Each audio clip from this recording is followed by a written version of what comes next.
Hey YouTube, RJ here. Welcome back to my workshop.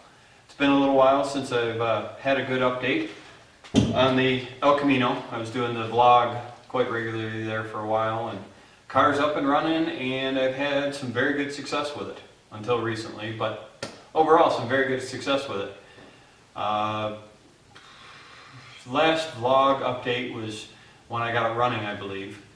After that, I took it for about an 800 mile, well actually locally I drove it, took it for a 30-mile trip to check some things out, took it for a 100-mile trip, tested a few more things, felt a little more confident with it, and then I ended up going on a 400-mile each-way trip up to Cody, Wyoming with good success. Car ran real good, was comfortable. The Honda seats are wonderful for long time riding. Had good luck with it. Then I had about 10 days before the Hot Rod Power Tour, which started in Kansas City, Missouri this year. Kansas City, yeah, I believe it was Kansas City, Missouri. Arrowhead Stadium, either way. That whole trip was 3,225 miles with this thing. So I had a 10-day window to kind of fix up some things, make some adjustments, correct some problems, which really I didn't have too many actual problems, comfort things mostly. So one of the big things that I spent some time on that in-between was getting the front suspension aligned properly. I had it lined very closely before I went to Cody, but it wasn't quite right, and the car just felt very twitchy, very darted. You had to be on all the time. Made you feel like it was just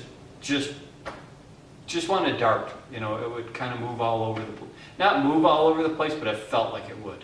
If you let go of the steering wheel, it would drive straight, but you just kind of had that feel like it wasn't going to. So it was very surprising. I didn't have to make much adjustment, and it changed it 100%. The car cruises down the road beautifully now. So that was a huge improvement. It probably took me 6 hours of labor, you know, testing back and forth, doing things, trying to get things to take a measurement, move the car, bring the car back, and try to duplicate that measurement. So I had to get my testing method done first, and that worked out. But like I said, the end results of that was great. The Hot Rod Power Tour, that was June 10th, I believe was the first day. Seven cities, 7 days. This year it was Kansas City, Arrowhead Stadium, then it was Iowa. I don't remember the name of the town in Iowa. Newton, Iowa, Iowa Speedway. Then we went to the State Fairgrounds in Davenport, Iowa. Then the University of Illinois in Champaign-Urbana, Illinois. Then Gateway Speedway in Madison, Illinois, down near St. Louis. Then back up to Indianapolis Raceway Park in Indianapolis, Indiana. And then finally at the local airport in Bowling Green, Kentucky was the last day. So quite a drive, tons of cars, tons of beautiful cars.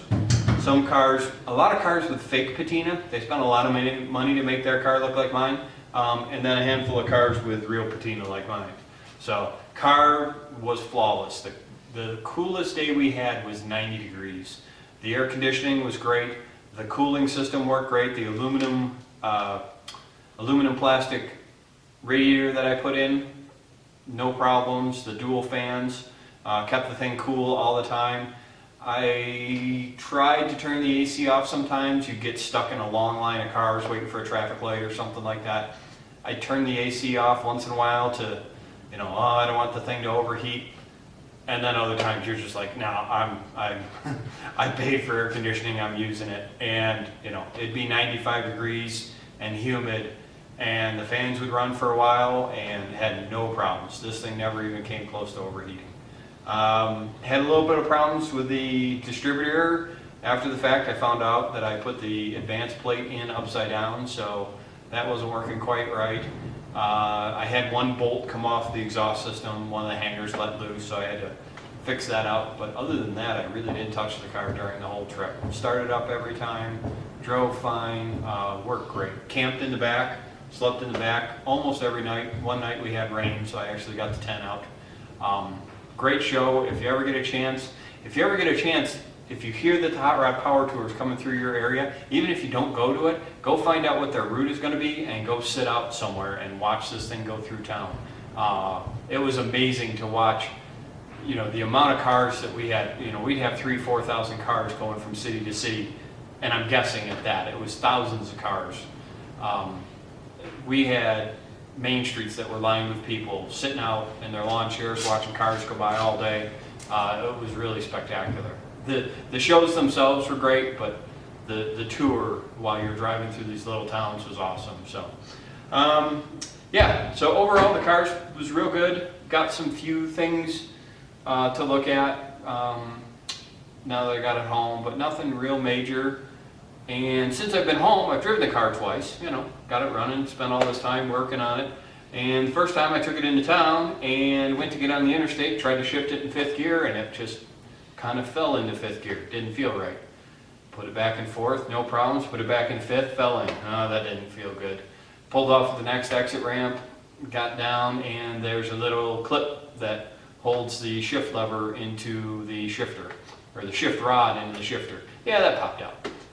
Fortunately, it was 5th gear, the one that you use the least, or don't have to get going easily. So jacked it up, put a jack stand under it, put a wire clip through it temporarily. Worked fine. Then that same day I closed the passenger door, I had to get some stuff out of there, and the lock cylinder fell and hit me in the foot. You know, stupid things. It just is kind of amusing that driving for 3,200 miles straight, no problems really, and then 2 things in one day. Then yesterday I took it over a quick drive around the block down to a neighbor's house, and I got a nail in a tire, so I got a flat tire. So this thing's actually sitting up on a jack right now, so the tire doesn't sit there and squash and sit on the rim. So it's only a long distance car according to Dave.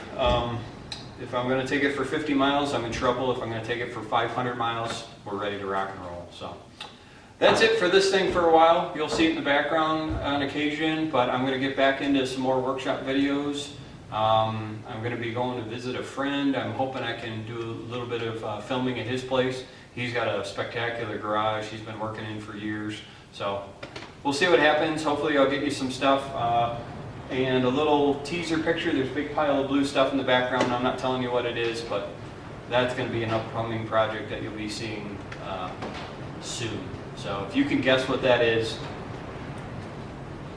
you'll be ahead of everybody else, I guess. So thanks for watching. Subscribe, comment. Let me know if you like things. Let me know well, I tell you to let me know what you want me to work on, but I've got a laundry list of things that I got to get done because I've been working on this thing for so long, and that big pile isn't going to build itself. So my summer is pretty well filled up. So we'll be getting you some content pretty soon, and thanks for your time, and I appreciate you watching.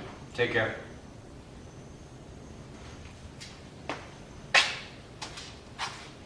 Yeah.